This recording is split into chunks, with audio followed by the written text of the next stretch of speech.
하나님 아버지 감사합니다. 새날을 주시고 또한 예배할 수 있도록 이 새벽에 우리를 주여 초청해 주셔서 하나님을 예배하는 예배의 자리에 저희가 있습니다. 하나님 오늘도 주님과 함께 걷는 새로운 한 날이 되게 해 주옵소서. 우리의 삶과 우리의 생각은 낡았으나 주의 말씀은 새 것입니다. 주의 말씀으로 우리를 덧입혀 새롭게 만들어 주시사 오늘도 기쁘고 즐거운 하나님의 백성으로서의 한 날을 살게 해 주옵소서. 예수님 이름으로 감사하며 기도드렸습니다. 아멘. 오늘 하나님께서 우리에게 주신 말씀은 잠언서 14장입니다. 잠언서 14장 7절부터 16절까지 구약성경 925페이지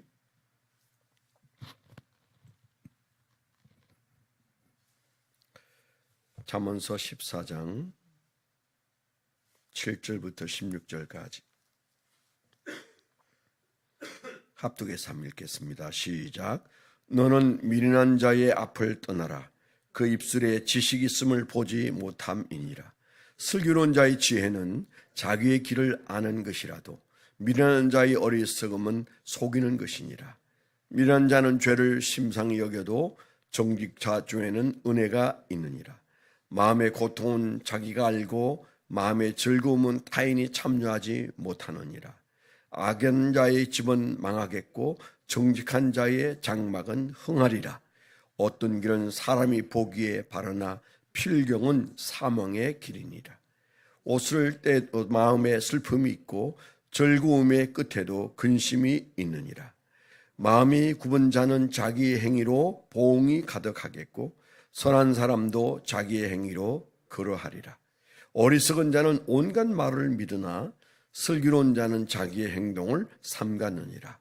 지혜로운 자는 두려워하여 악을 떠나나 어리석은 자는 방자하여 스스로 믿느니라.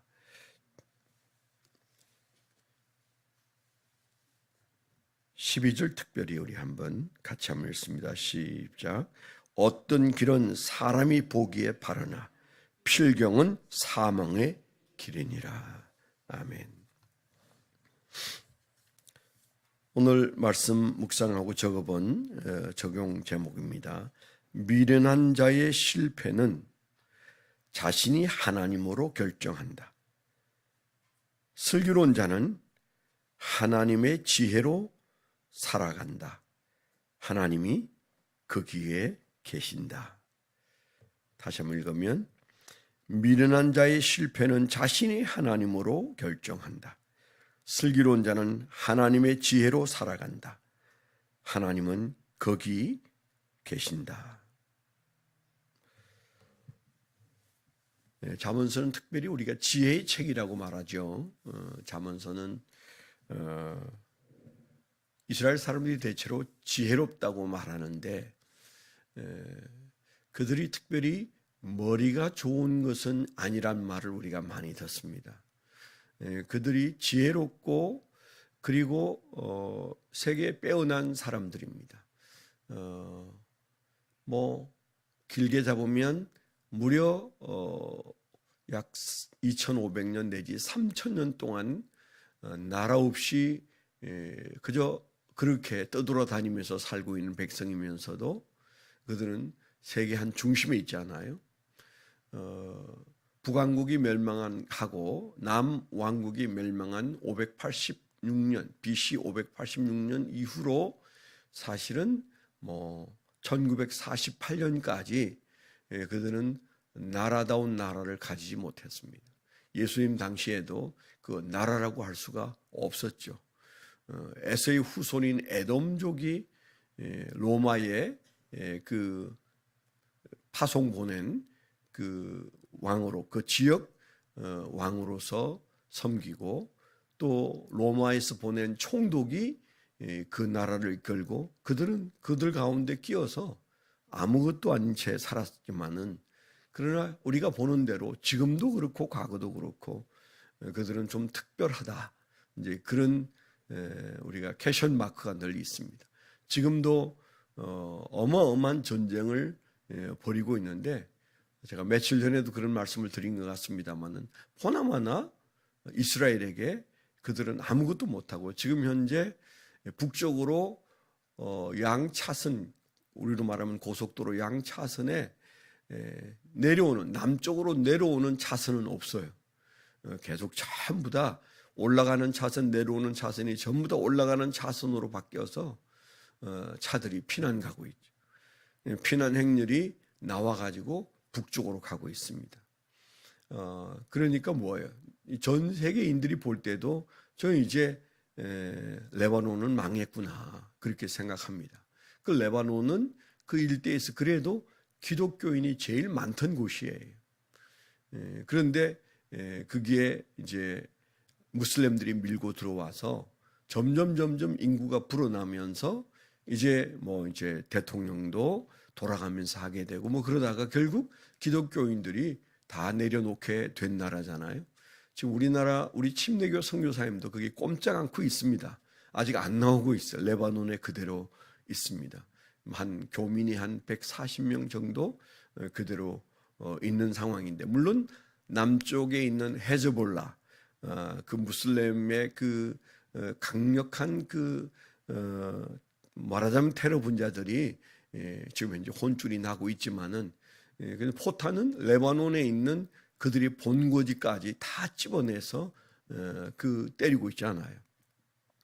이런 걸 보면 도대체 저 사람들은 이 시대의 사람들이 맞는가? 어떻게 그들이 차고 있는 삐삐를 동시에 터뜨려서 수천 명이 어려움을 겪게 만드는가? 그걸 어떤 사람들은 테러라고 그러는데 테러 아니고요. 그 삐삐를 찬 사람은 100% 헤즈볼라예요. 물론 그 옆에 있다가 다치는 사람은 있겠지만은 그 삐삐를 찬 것은 헤즈볼라 군대에서 나눠준 군인들에게 준 거잖아요. 그런데 어떻든 그걸 어떻게 폭탄을 장착해가지고 터뜨리는지, 그 모사드의 그 책략은 그 지혜는 이루 말할 수가 없는 거죠. 그런데 이제 그냥 저 개인적으로는 그들의 지혜가 온전한 지혜인가, 그들의 지혜가 하나님이 주셔서 그렇게 싸우라고 주신 지혜일까, 또 그들이 그런 지혜로 돈을 버는데 그런 돈을 버는 지혜가 100% 하나님이 그렇게 하도록 주셨을까? 그렇다고 생각하지 않아요. 그냥 제 생각은 하나님이 성경에서 말씀하시는 바를 조금 믿어도 저렇게 큰 지혜가 생기는구나, 그렇게 보여요. 이스라엘에 여러 번 가면서 가장 궁금한 것은 어떻게 나라도 없이 저렇게 살 수 있을까? 너무 궁금한 거죠. 하나님이 정말 도와서 잘 사는가?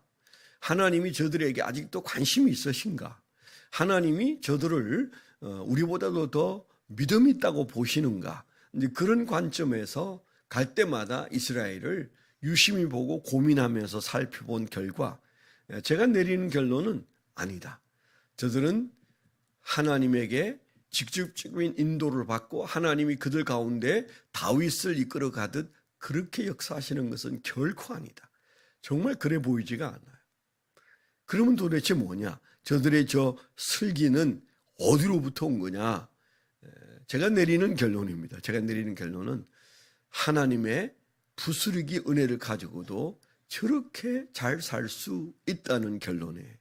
하나님이 주신 것이 아니라 하나님이 주신 방법을 은혜도 떠나고 성령도 떠나고 하나님의 그 직접적인 인도를 받는 것도 아니지만, 그러나 그 영향력이 말씀에 대한 이해와 깨달음과 그 말씀을 따르려고 하는 그 어떤 의미에서 부스러기 은혜인데, 그런 것들로도 잘 되는 거예요. 마치 다윗이 하나님을 섬겼다면 솔로몬은 하나님을 내려놓았. 그가 처음 아버지처럼 해보겠다고 했을 때 일천번제를 드리고 그럴 때 하나님께서 기뻐하셨는데, 그런데 그는 가질 것을 가지고 나니까 하나님 필요하지 않았어요. 그러니까 그는 자기가 원하는 대로 살았잖아요. 그래서 만들어진 성경이 전도서라고 우리는 기억하고 있습니다. 이 두 왕을 한번 비교해 보세요. 다윗은 진실로 하나님 뜻대로 살고자 했습니다. 솔로몬은 하나님의 뜻대로 사는 것이 아니라 우리 아버지를 보니까 하나님을 붙들고 늘어지니까 하나님이 그를 축복하시더라. 그래서 그는 적당히 믿는 거예요. 적당히 하고 싶은 대로 살면서 하나님 말씀을 나름대로 자기에게 필요한 만큼 활용하는 거죠. 그 결과 그는 세상에서 가지고 싶은 것을 다 가지는 듯 했습니다. 그러나 그 결론은 전도서잖아요. 나 참 그런 것들 다 가졌는데 남들이 아침에 눈 뜨면 저녁 때까지 가지고 싶어 하는 건 내가 다 가져봤는데 그거 허무하더라. 헛것이더라. 그랬지 않습니까? 저는 지금 지금 현재 이스라엘도 솔로몬의 길을 가지 다윗의 길을 간다. 그렇게 보여지지는 않습니다.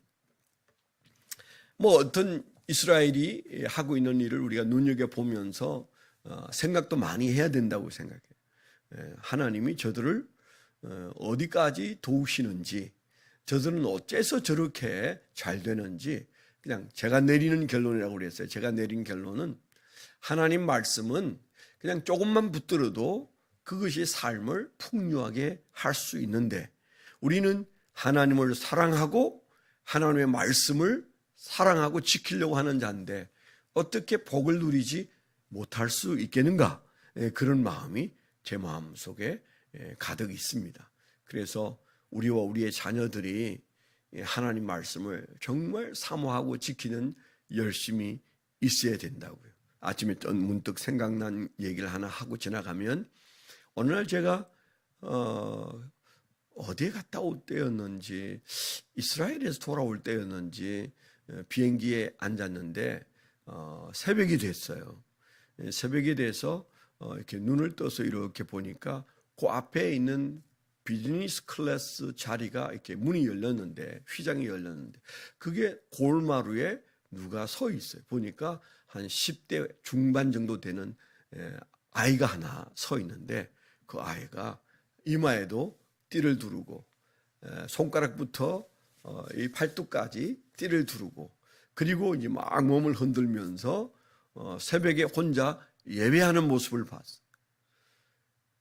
그러니까 이 띠를 두른 것을 우리가 말하면 그 쉐마흐에 나오는 들으라라고 말씀하시는 그 말씀 그대로 하나님의 말씀을 앉아서나 서서나 길을 갈 때나 상고하게 그 말씀하신 그 말씀대로 말씀띠를 두르고 말씀띠로 팔을 칭칭 양쪽에 다 감고, 그 언뜻 보면 굉장히 이상스러운 모습이고 어색한데, 그 좋은 자리에, 그 비즈니스 자리에 아이가 앉았다는 것도 특별하지만 그 아이 혼자서 일어나서 정말 긴 시간 동안 그러고 혼자 우리로 말하면 새벽 예배를 드리고 몸을 흔들면서 성경을 암송하고 있는 모습을 보고 전율을 느꼈어요.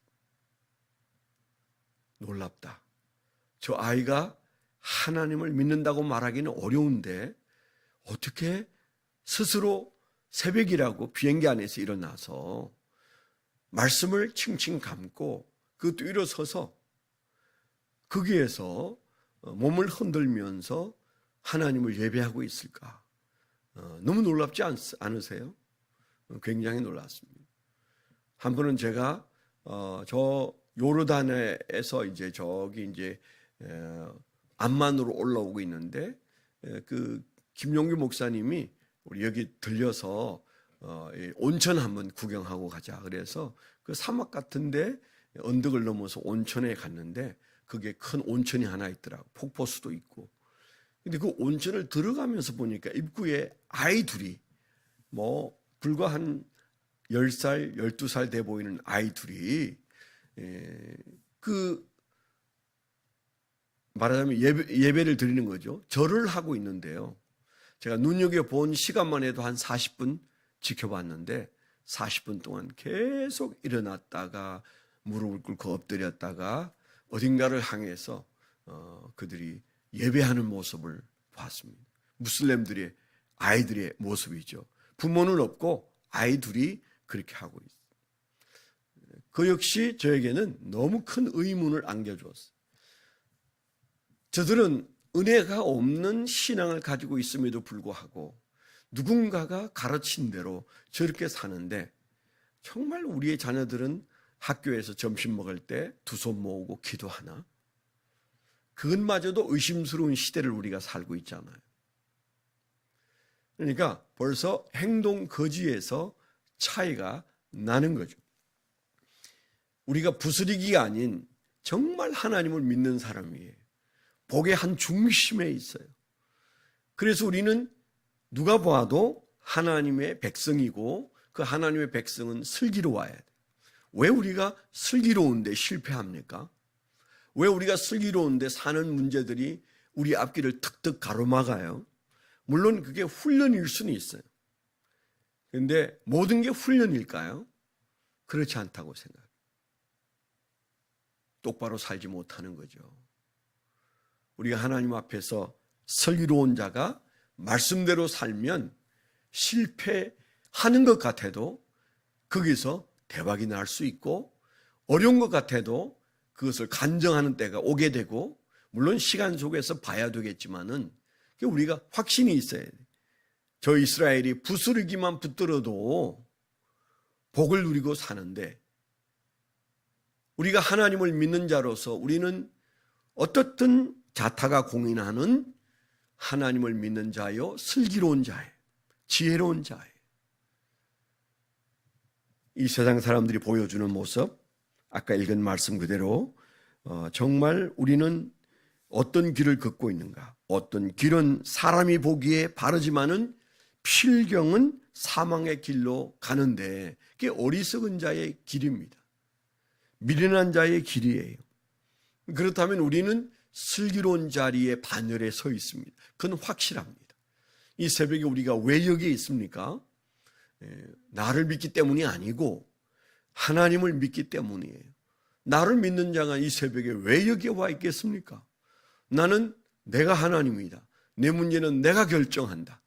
나는 내 머리로 산다. 그런 사람은 더 잠을 보충해야 돼요. 그런데 여러분, 잠을 부서뜨려서 육체의 한계를 느끼면서도 새벽에 나오는 이유, 내 지혜가 아닌 하나님의 지혜로 살겠다는 거잖아요. 내 지혜는 없다고 선언한 사람들이잖아요. 그 사람을 잠언서는 슬기로운 자다, 그렇게 말해. 12절에서 어떤 길은 사람이 보기에 바르나 필경은 사망의 길이니라 라고 말했을 때 그 길을 우리가 버렸어요. 사람이 볼 때는 괜찮아 보여도 하나님이 보셨을 때 아닌 길은 자기가 하나님으로서의 길입니다. 자기가 하나님이라는 말이 무슨 말이에요? 자기 결정으로 사는 사람이에요. 우리 오늘 하루는 내 결정으로 살지 않고 하나님께 아뢰고 하나님의 결정을 따르는 삶의 결정이 우리에게 있으면, 그 말 그대로 그들의 길은 사망이지만 우리의 길은 승리고 축복이고, 그리고 하나님의 놀라운 평안이 우리 앞에 있다는 사실을 굳게 믿고, 작은 것 하나에서도 슬기로운 자와 어리석은 자의 차이가 드러난다는 사실을 믿고 오늘 하루를 승리하시게 되기를 축원합니다.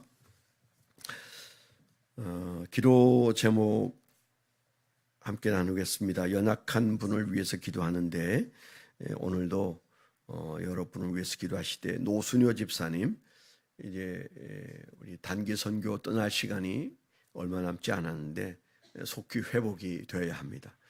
이번 선교 꾸리는데 노순효 집사님이 총무로 섬기고 있고, 또 모든 그곳에서 그 먹고 또 행동하는 것에 책임을 맡고 계셔서 여러분이 기도해 주셔야 잘 이길 것 같습니다.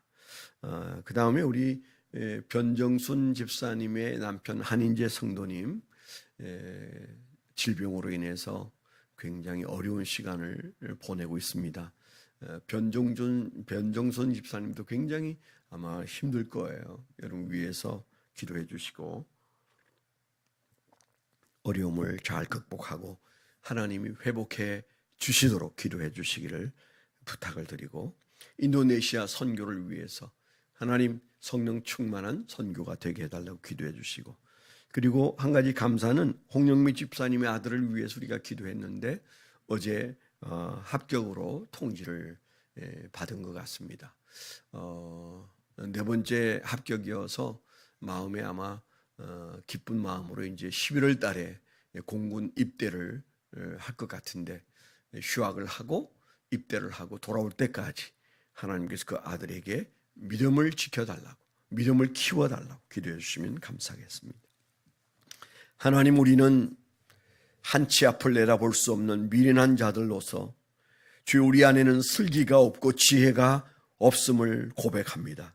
그러나 오늘 우리에게 주신 말씀 속에서 우리가 슬기로운 자가 되는 길, 지혜로운 자가 되는 길은 하나님을 의지하고 하나님의 말씀대로 살고 내 삶의 작은 것까지도 하나님의 결정을 기다리는 믿음의 자들이 될 때 하나님 우리를 슬기롭게 만들어 주실 줄 믿습니다.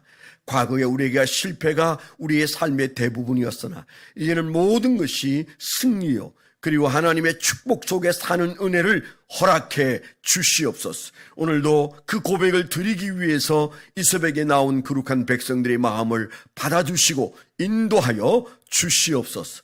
이제는 우리 주 예수 그리스도의 은혜와 아버지 하나님의 극진하신 사랑과 성령님의 내주 동행하시며 감화 감동하심이 하나님을 사랑하는 거룩한 백성들의 생애 위에 지금부터 영원토록 함께하여 주시옵기만을 간절히 축원하옵나이다. 아멘.